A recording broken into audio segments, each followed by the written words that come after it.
I'm Dylan Radigan. I've interviewed nearly every CEO and most world leaders during the past 25 years. And now on Bootstrapping, I'm turning my attention to the new CEOs and the irrepressible entrepreneurs leading the next generation of innovation in the world. Welcome back to Tasty Live. I am Dylan Radigan. Time for another episode of Bootstrapping. Our guest today, Jeff Alexander, the president, the CEO at a company called Wow.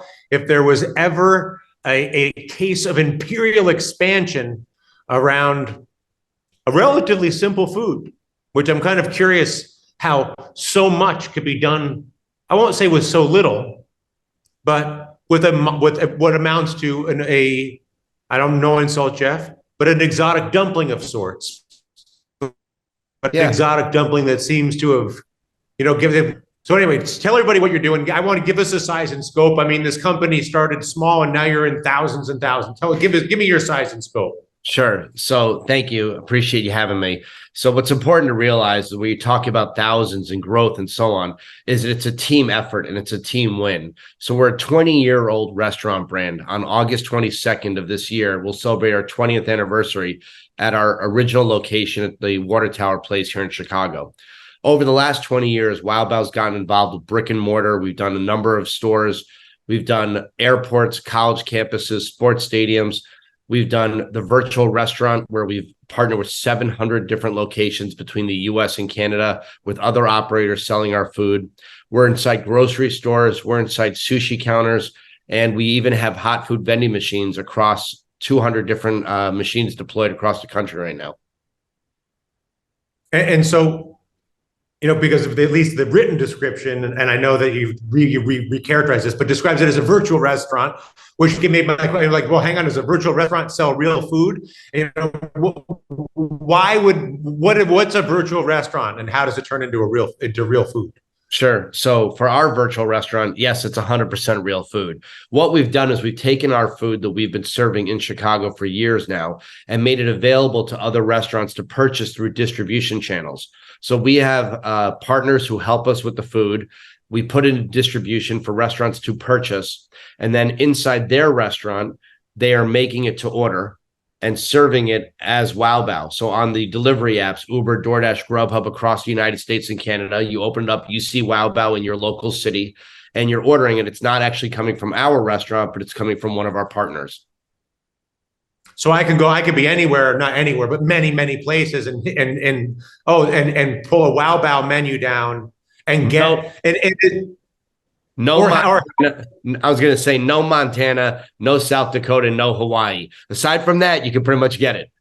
And how consistent is it? If I order Wow in LA versus Wow in Miami versus Wow in Oklahoma City, how consistent is it?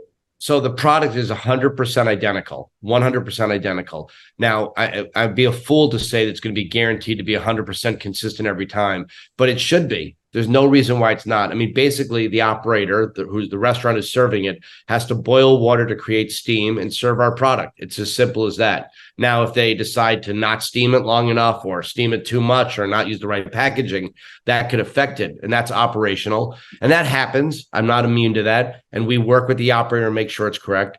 But the product that we serve in our airport location in Charlotte, North Carolina, and the food that's about to be served in Salt Lake City Airport in the next 6 weeks to the operator who's down in Dallas or the operator who's in Fargo, North Dakota, that is the exact same product being cooked the same way.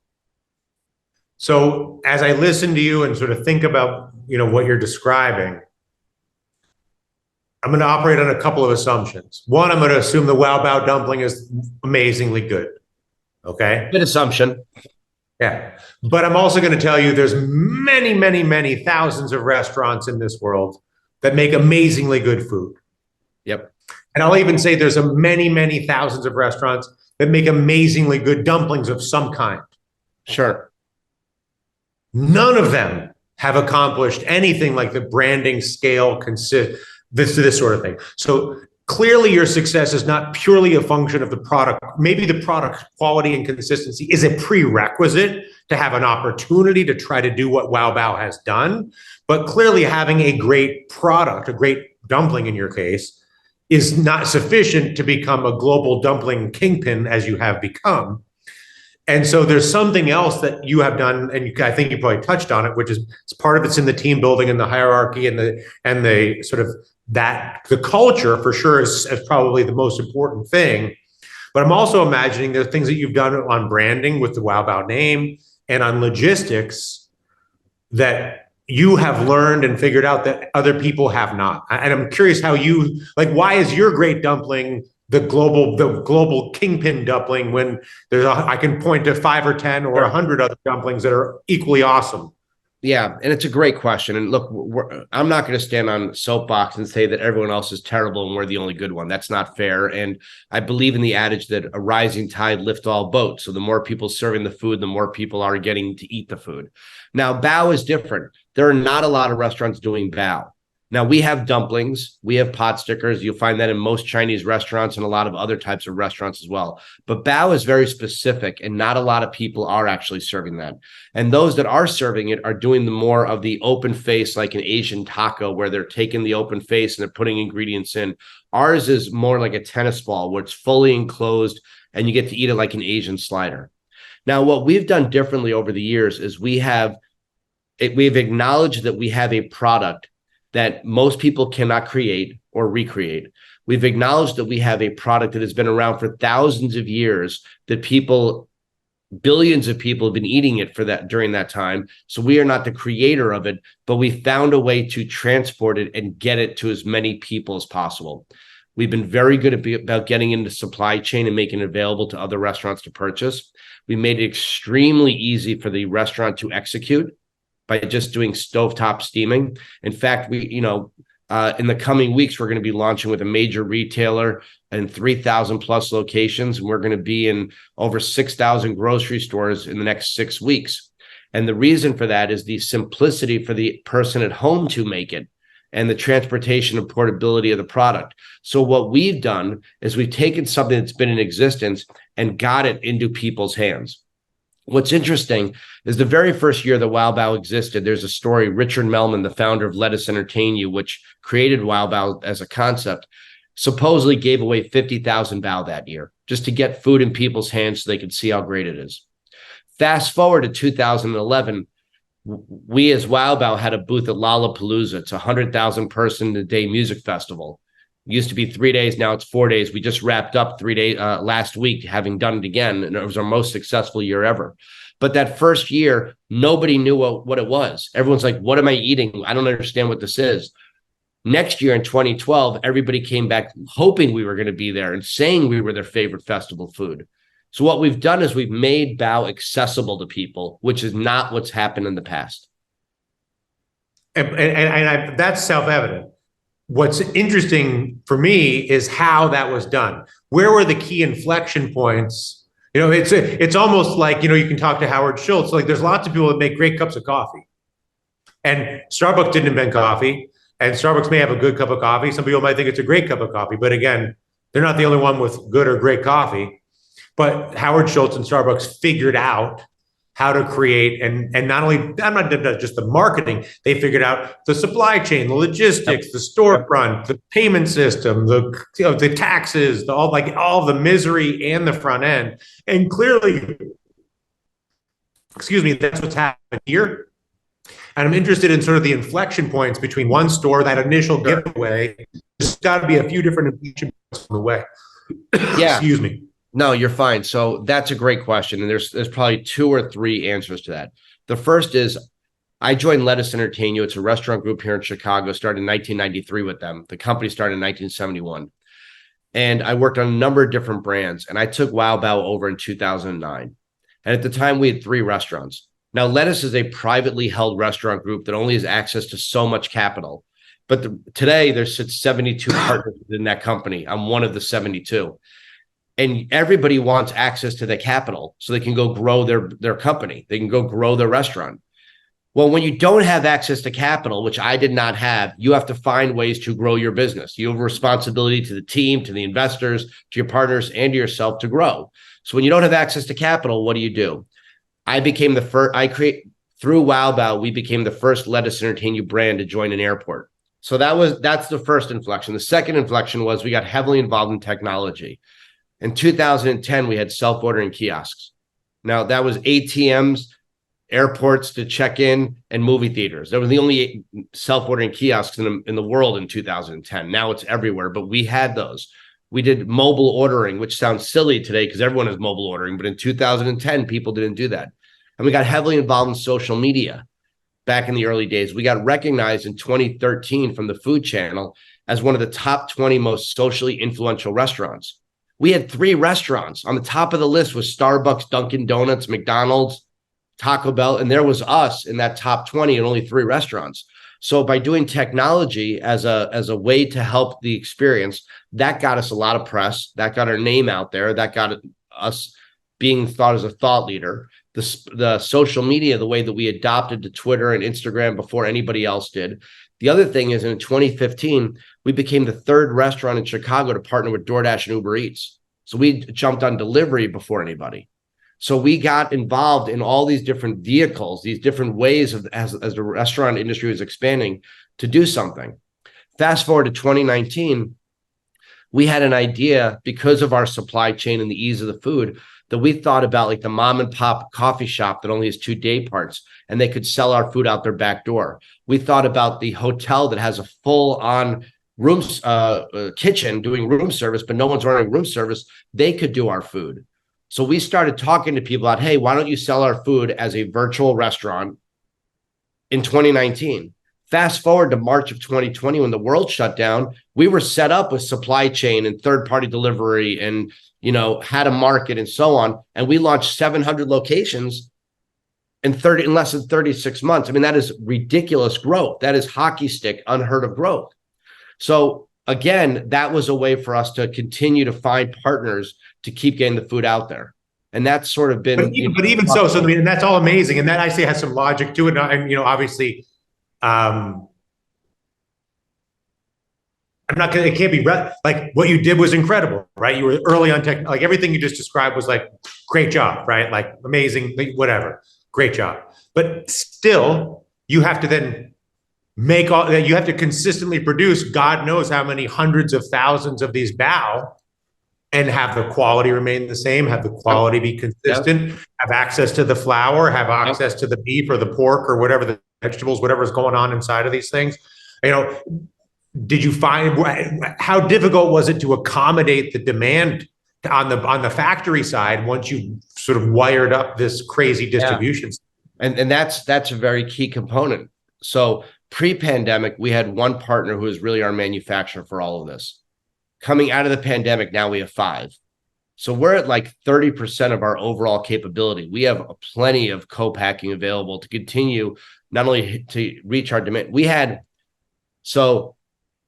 got an offer. We're going into Walmart. We're very excited about this. We're getting 3,000 Walmarts in about 3 weeks from now. And the deal was they were giving us 1,500 sites. And we got this acknowledgement about 7 months ago. So we've been leading up to it, getting ready, figuring things out. 7 weeks ago, they called us up and said, we screwed up. It's not going to be 1,500. It's going to be 3,048.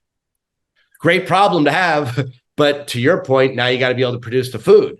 And because of our relationship with our co-packers, because of the number of co-packers we have, and the dedication of our culinary team to make sure it's right every time it's coming out of the machine. In fact, it actually gets better every time we produce. We're ready to be able to meet that demand.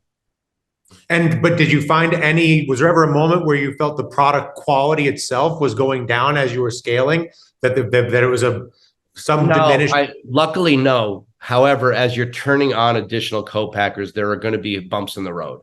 I mean, it's just naturally going to happen, right? That they're going to mess something up or do something. But, people react, and we've reacted. And the good thing about it is the product that we're serving today is exactly the same recipe as it was 20 years ago. It's just better. We use cleaner ingredients that are better for you. We found ways to make the bao, expand to become more pillowy and softer. And, the nuttiness of the dough is still there. It is the integral part of who we are, exists, and just better.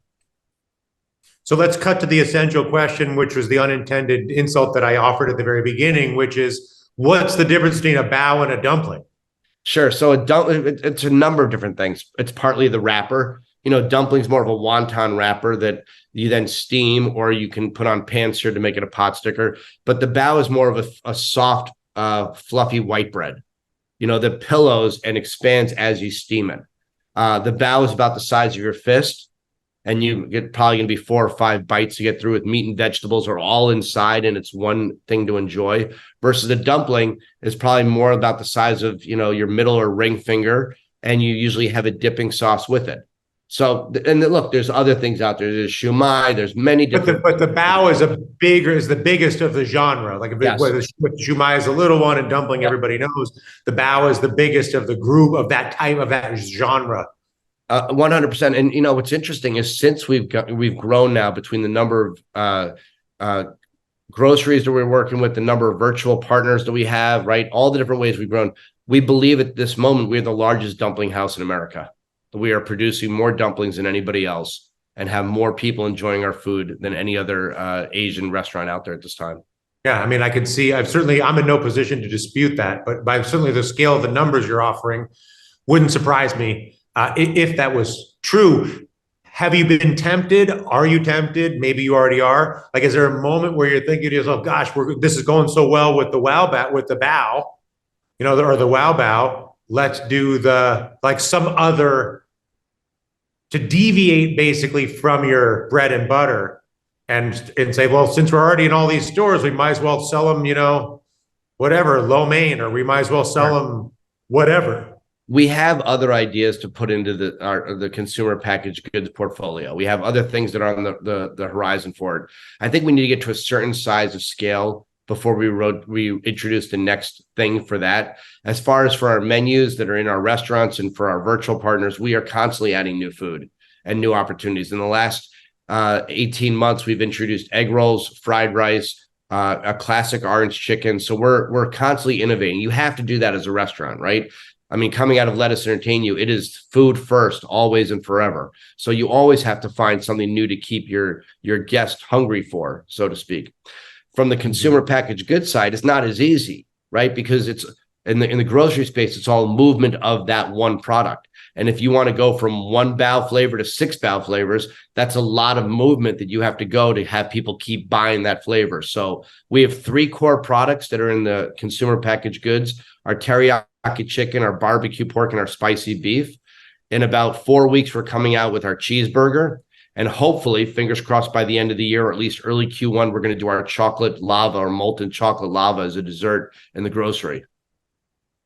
Is that even within the traditional, is the molten chocolate lava bao something that exists in ancient China? Or is I can't tell you about ancient China because I wasn't there, but I can tell you we've offered it in our restaurants for 10 years, and it is absolutely a fan favorite. So we're excited for it.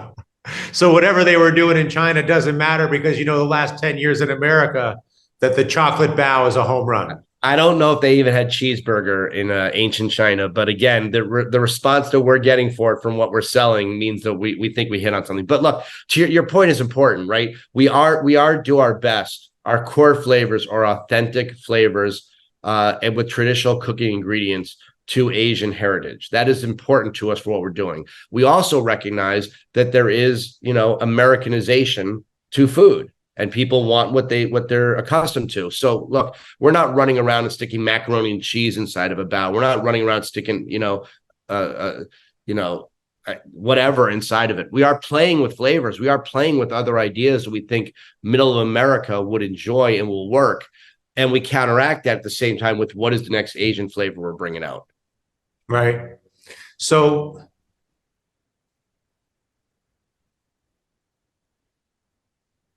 what can another restaurant, like if I'm a normal, I will call it a normal restaurateur.